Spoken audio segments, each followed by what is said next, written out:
Fala galera, beleza? Aqui é o Marcos e há 20 anos atrás estreava A Sociedade do Anel nos cinemas.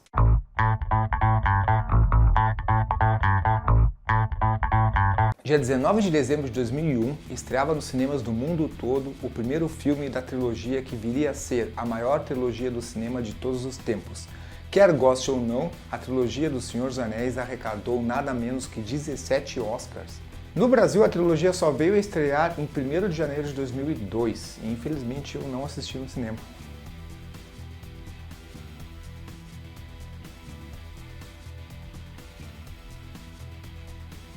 O primeiro filme, A Sociedade do Anel, é uma adaptação do primeiro livro da trilogia, A Sociedade do Anel. E essa versão aqui, que é a que foi para os cinemas, ela conta com 2 horas e 58 minutos, o que é gigantesco para os padrões de filmes que vão para o cinema. Mas não parou por aí, porque a versão estendida tem 3 horas e 27 minutos. Recomendo a todos que tiverem a oportunidade de assistir as versões estendidas dos filmes. Em nome do Rei, anunciamos descontos exclusivos no Mercado RPG. Use o cupom Pato Amarelo MRPG e tenha descontos em miniaturas, grids, tintas, pincéis, cenários e muito mais. mercadorpg.com.br. Esse primeiro filme, logo na estreia, já arrecadou 4 Oscars, que foram melhor fotografia, melhor trilha sonora, melhor maquiagem e melhores efeitos visuais.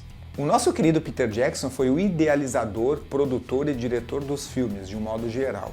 E foi difícil para ele ficou durante muitos anos levando não de vários estúdios, pois considerava que as obras do Tolkien eram obras inviáveis para transferir para o cinema. Não era possível fazer isso, mas o Peter Jackson foi lá e fez. Junto com a New Line Cinema, eles conseguiram gravar durante 2 anos, se eu não me engano, lá na Nova Zelândia, os 3 filmes na corrida. Sim, os 3 filmes, A Sociedade do Anel, As Duas Torres e O Retorno do Rei, foram gravados juntos como um único filme e depois foram divididos em trilogias. Lá, quando o filme foi gravado, o filme fez uma mistura de diversas tecnologias disponíveis na época. Nós temos computação gráfica, nós temos chroma key, nós temos dublês para fazer o papel dos hobbits pequenos, temos efeitos práticos como ângulo de câmera. Um bom exemplo de efeito prático é quando o Frodo e o Gandalf estão indo para o condado naquela carroça. Aquilo ali foi feito com ângulo de câmera. Na realidade, o Frodo está sentado um pouco mais atrás e a câmera é filmada de um ângulo de que parece que ele está do lado do Gandalf, mas como ele está mais atrás, ele fica menor, por questão de perspectiva. Então, na realidade, esse foi um dos efeitos práticos usados e que ficou muito bem nas telas.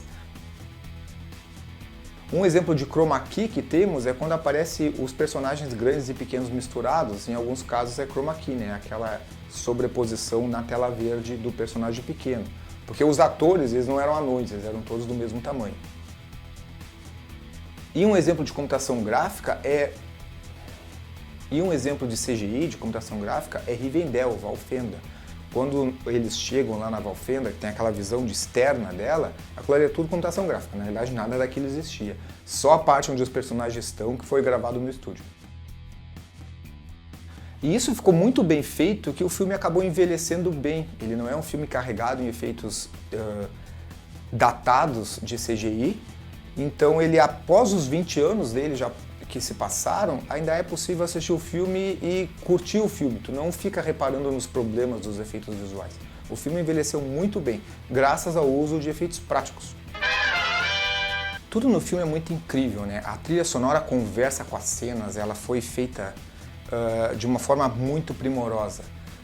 E quem lembra do filme, começa com aquela narração da Galadriel, né, da Cate Blanchett, narrando os acontecimentos da Primeira Era, que começa com aquele mapa queimando e depois aparecem as cenas do Isildur e do Elrond lutando junto com os elfos contra o Sauron e a cena do Elendil sendo morto pelo Sauron e o Isildur cortando os dedos do Sauron.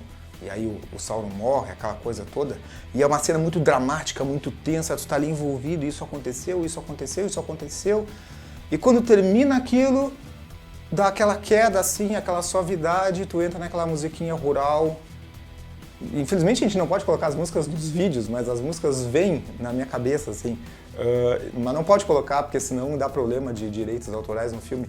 Mas vem aquela musiquinha rupestre, aquela musiquinha calma, do Frodo encostado na árvore, lendo o livro, e a carrocinha do Gandalf se aproximando, e aí tu já tem aquela interação com o condado, então dá aquele contraste gigante entre guerra e morte e violência, para aquela calmaria do condado, para aquele povo simples que prefere a boa comida a aventuras, e aí tu te traz de volta para te criar uma empatia com aquele povo pequeno.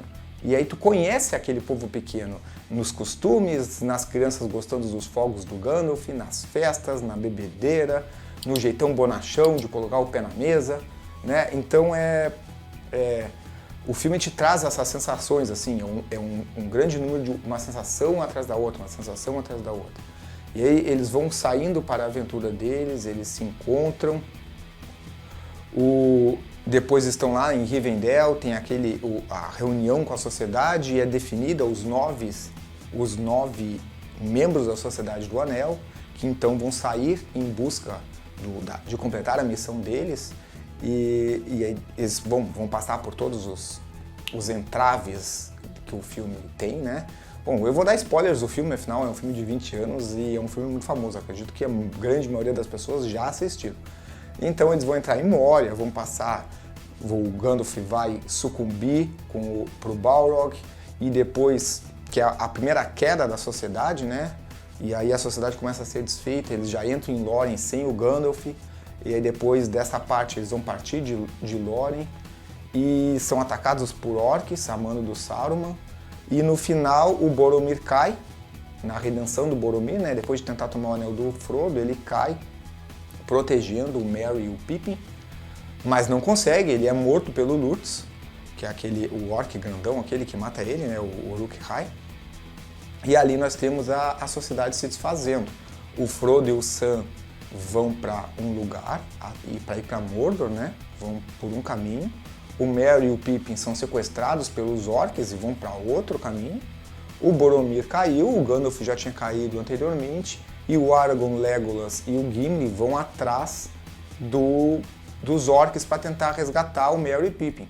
E ali nós temos a ruptura da sociedade. E é muito interessante porque ele é um filme que não tem grandes cenas de lutas, não tem grandes batalhas épicas como tem nos outros dois filmes, né? Temos a batalha de Rohan no segundo filme, As Duas Torres, e a batalha de Gondor no terceiro filme. Mas esse filme ele nos traz essa sensação de perda, que dá uma angústia. Então ele nos traz daquela primeira grandiosa batalha nos tempos antigos que a Galadriel está narrando, para aquele momento de suavidade e alegria da sociedade, do condado, aquela paz, para depois nós temos um momento de grandes tristezas, porque foi o Gandalf caiu e aí o Boromir caiu. Então esse primeiro filme ele termina ali, exatamente quando a sociedade se rompe. E ele te gera uma super expectativa pro próximo filme, entendeu? É muito legal isso. Vamos dar uma relembrada no elenco do filme e quem fez parte, primeiramente, dos 9 integrantes da Sociedade do Anel. O Frodo foi interpretado pelo Elijah Wood.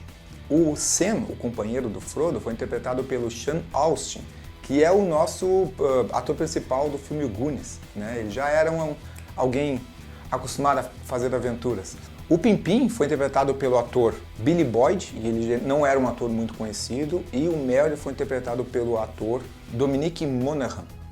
O Gandalf foi interpretado pelo Ian McKellen, e tá aqui uma curiosidade interessante. Na cena dentro da toca do Bilbo, em seguida que eles chegam para tomar chá, antes da festa de aniversário, tem uma hora que o Gandalf se vira e bate com a cabeça. Ele realmente bateu com a cabeça e a cena, como ficou natural, foi parar na cena, foi parar dentro do filme, não foi cortada. O Aragorn foi interpretado pelo Viggo Mortensen, tá aí mais uma curiosidade. Na cena em que eles encontram os Uruk-hai, no segundo filme, o Viggo Mortensen chuta o elmo de um dos orcs e ele quebra o pé nessa cena. Ele realmente grita de dor porque ele quebrou o pé chutando aquele elmo de metal. O Legolas foi interpretado pelo Orlando Bloom, não era loiro, ele tinha um cabelo raspado e ele usava uma peruquinha loira. O Boromir, que foi interpretado pelo Sean Bean, obviamente morreu no primeiro filme, como todos os papéis do Sean Bean, ele morre logo no início. E por último, mas não menos importante, o Gimli, que é o ator que estava mais caracterizado e mais irreconhecível, o John Rhys Davies. Ele era um dos maiores atores do set e fez papel de um anão. Agora, outros personagens importantes. A Galadriel foi interpretada pela Cate Blanchett, O Elrond foi interpretado pelo Hugo Weaving, não sei como é que fala direito. O Saruman foi interpretado pelo Christopher Lee. A Arwen foi interpretada pela Liv Tyler. E o Bilbo foi interpretado pelo Ian Holm. Não podemos deixar de fora, é claro, o Gollum, que foi interpretado pelo Andy Serkis. Só que o Andy Serkis fez toda a captura de movimento e captura de expressões faciais, porque o Gollum é todo em computação gráfica, né? Não podemos esquecer um personagem que eu acho muito importante na história, que é o Lurtz, o orc que mata o Boromir. Ele foi interpretado pelo ator Lawrence Macaore. Então, pessoal, fizemos esse episódio para relembrar esse clássico do cinema, esse filme épico e fantástico que foi A Sociedade do Anel. Os outros dois filmes são fantásticos também, talvez até mais épicos, mas a importância do primeiro filme de uma trilogia é ganhar os espectadores. Se o primeiro filme da trilogia não vai bem, não adianta o outro ser melhor, tu já perdeu o teu público ali. Então a importância desse filme para o cinema é gigantesca. Porque quem foi no cinema na época se apaixonou pelo filme, ele conseguiu trazer dos livros, ele conseguiu preencher as expectativas das pessoas em relação ao livro. Não é perfeita a transição do livro para o filme, mas ela foi suficiente para superar as expectativas das pessoas. Então ele é muito importante. Ele é o filme que as pessoas compraram a ideia. Sim, aceito, deu para fazer Senhor dos Anéis no cinema. Esse livro que era considerado impossível de ser feito no cinema, foi possível fazer e está excelente. Então a estreia desse filme, né, a importância que ele tem para validar o trabalho é muito maior do que dos outros dois. Mesmo o Retorno do Rei tendo ganhado muito mais Oscars, o primeiro filme ele tem essa importância muito grande, que é cativar o público. Quem gostou, deixa um like, compartilha com os amigos, se inscreva no canal, coloca nos comentários se assistiu o filme na época, lá em 2001, e qual a sua cena preferida do filme. Falou!